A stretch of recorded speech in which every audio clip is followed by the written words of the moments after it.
The best example I can think of helping a child with bedwetting issues came from about 4 months ago when a mother reached out to us after seeing a video just like this one.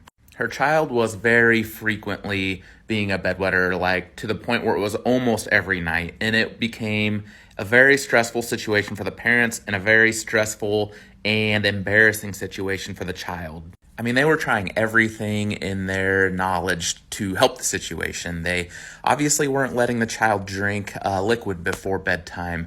They had special sheets to make the cleanup process easier. They tried rewards and bribes. They even had special pajamas that were absorbable. They even were waking him up every night to go to the bathroom in the middle of the night, which just means everyone in the entire family was not getting a good night's sleep. And probably the worst of all is that he was super embarrassed because he could never attend his birthday parties or anything like that that included a sleepover at a friend's house. Thankfully, the mom did eventually come across our page where we were able to explain neurologically based care and the root cause of what was going on.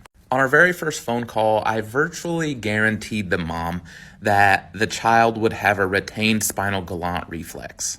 And if you're not familiar with what the spinal galant reflex is, and you do have a child who is struggling with bedwetting issues, let me take just a couple seconds to explain what the reflex is and how to test for it at home, because if you see it on your child, it is a very huge indicator that that is contributing to their bedwetting issues. Okay, so this is how we're going to see if your child has a spinal galant reflex. So what you'll do is you'll just have them start by going on their hands and knees like this, and they just have a neutral spine. And then what you're going to do is you're just going to lift the back of their shirt to expose their low back about to right here.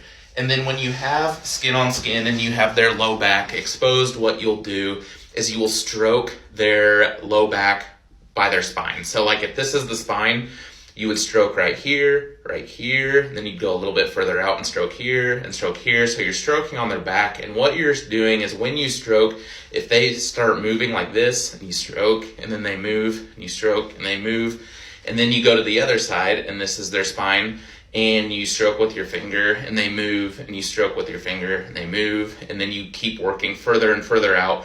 If they keep doing that, and they keep moving, that means it's a positive indicator for the spinal galant reflex. So the main thing is this is a reflex. It's not just them being ticklish. This is a primitive reflex that they were born with and they never got rid of, and now it's contributing to their bedwetting issues. And I'm out of time right now, so I'll make a part 2.